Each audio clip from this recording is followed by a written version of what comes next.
Dear students, welcome to the STP Computer Education.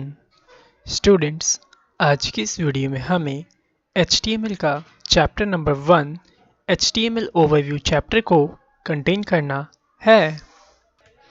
Students, हम आज की इस वीडियो में सीखने वाले हैं कि HTML क्या होता है और इसका यूज़ हम कहाँ करते हैं। ओके, लेकिन इससे पहले आपको ये सीखना होगा कि लैंग्वेज क्या होती है और आप लैंग्वेज का यूज़ कहाँ करते हैं।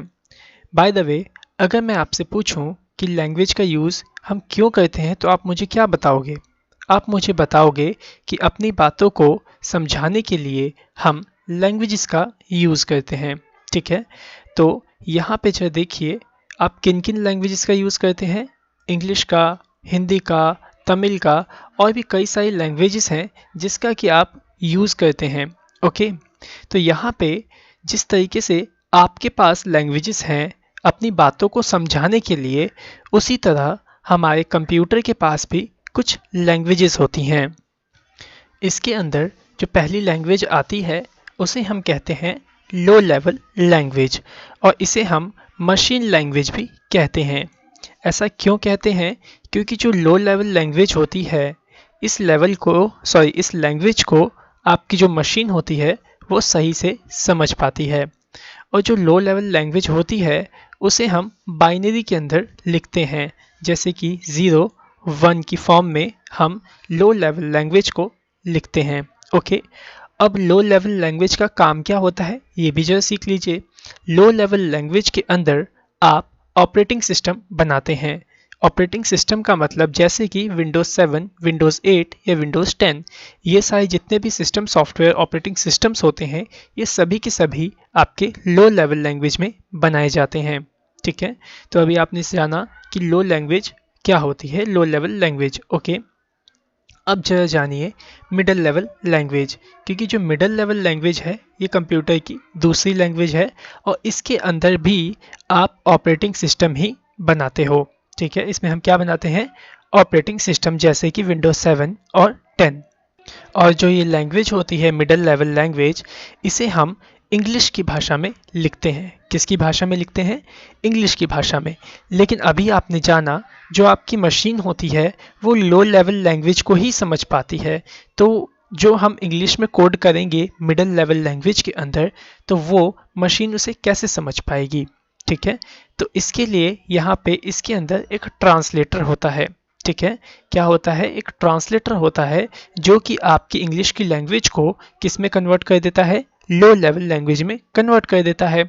ठीक है, तो यहाँ पे मिडल लेवल लैंग्वेज में हमें काम इसलिए करते हैं ताकि हमें समझ में आए कि हमने आखिरकार लिखा क्या है, क्योंकि अगर इसका कोड इंग्लिश में होगा तो जो भी इंसान होंगे, जो भी ह्यूमन बींग्स होंगे, वो उसको समझ पाएंगे। लेकिन अगर 0 1 की फॉर्म में इस तरह से लिखा होगा डेटा, तो आप इसको नहीं समझ पाएंगे। ठीक है, और इसके अंदर भी आपके ऑपरेटिंग सिस्टम ही बनाए जाते हैं। अब जो नेक्स्ट जो लैंग्वेज है वो होती है कंप्यूटर की हाई लेवल लैंग्वेज। अब इस लैंग्वेज में क्या बनाया जाता है? जैसे कि आपकी लो और मिडल लेवल लैंग्वेज के अंदर ऑपरेटिंग सिस्टम को बनाया जाता है, उसी तरह से आपके हाई लेवल लैंग्वेज के अंदर वेबसाइट्स, एप्लीकेशन सॉफ्टवेयर को बनाया जाता है। ठीक है, जैसे कि अगर आपको वेबसाइट बनाना है या वेब एप्लीकेशन बनानी है तो वो सारे काम हम हाई लेवल लैंग्वेज के अंदर करते हैं और इसी के अंदर हम सीखते भी हैं। और जो भी आपकी हाई लेवल लैंग्वेज होती है उसका जो कोड होता है वो इंग्लिश के शब्दों में होता है। ठीक है, लेकिन अभी आपने जाना है कि आपकी जो मशीन है वो कौन सी लैंग्वेज समझती है? लो लेवल लैंग्वेज समझती है। तो मैंने आपको बताया था कि इस लैंग्वेज को एक ट्रांसलेट कर दिया जाता है लो लेवल लैंग्वेज के अंदर, और ट्रांसलेट करने का जो काम है वो कौन करता है? इंटरप्रेटर एक नाम का एक सॉफ्टवेयर होता है जो कि आपके इंग्लिश के कोड को लो लेवल लैंग्वेज के अंदर कन्वर्ट कर देता है। ठीक है, जिससे कि जो भी आप कोड करते हो वो सब कोड आपकी मशीन समझ पाती है। ओके, तो हाई लेवल लैंग्वेज के अंदर ही आपका HTML भी आता है। ठीक है, तो यहाँ पे देख लीजिए कुछ इस तरीके से कोड किया जाता है हाई लेवल लैंग्वेज के अंदर। और यहाँ पे अब जरा सीखते हैं HTML के बारे में। ओके, तो मैं आपको बता दूं, यहाँ पे कि अभी हमें क्या सीखना है, क्या बनाना सीखना है, हमें यहाँ पे वेबसाइट डेवलप करना सीखना है। अब मैं आपको ये भी बता दूं कि जो एक वेबसाइट होती है वो छोटे छोटे वेब पेजेस को मिला करके बनाई जाती हैं। ठीक है, फिर से सुनिए, जो आपकी वेबसाइट होती है वो कई सारे पेजेस को मिला करके एक वेबसाइट बनाई जाती है। तो हमें यहाँ पे क्या करना है, पेजेस को डेवलप करना है। कैसे पेजेस? वेब पेजेस को। ठीक है, तो वेब पेजेस को जब हम डेवलप कर लेंगे, कई सारे वेब पेजेस को, और उसको इकट्ठा कर देंगे, तो वो एक वेबसाइट बन जाएगी। ठीक है, तो आपको समझ में आया वेबसाइट कैसे बनती है। अब ये जानिए कि वेब पेज कैसे बनाओगे, क्योंकि जब तक आप वेब पेज नहीं बना पाओगे तब तक आप वेबसाइट भी नहीं बना पाओगे। ओके, तो यहाँ पे अगर आप वेब पेज बनाना चाहते हैं तो वहाँ पे आपको यूज़ करना होता है HTML। HTML क्या होती है?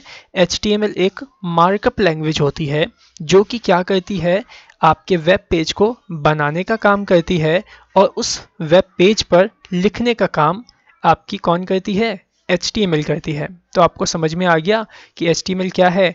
HTML एक ऐसी लैंग्वेज है, एक ऐसी भाषा है जिसके माध्यम से आप वेब पेज को बना सकते हैं और उस वेब पेज में कुछ लिख सकते हैं। तो ये सब काम कौन करता है? आपका HTML करता है। ओके, सो उम्मीद करता हूँ कि आपको ये वीडियो सही से समझ में आ गया होगा कि HTML क्या है और ये कैसे काम करता है। ठीक है, और जो आगे इसके बारे में हम इसकी नेक्स्ट वीडियो में सीखेंगे HTML के टैग्स के बारे में। Okay, so thanks for watching our video. Have a nice day.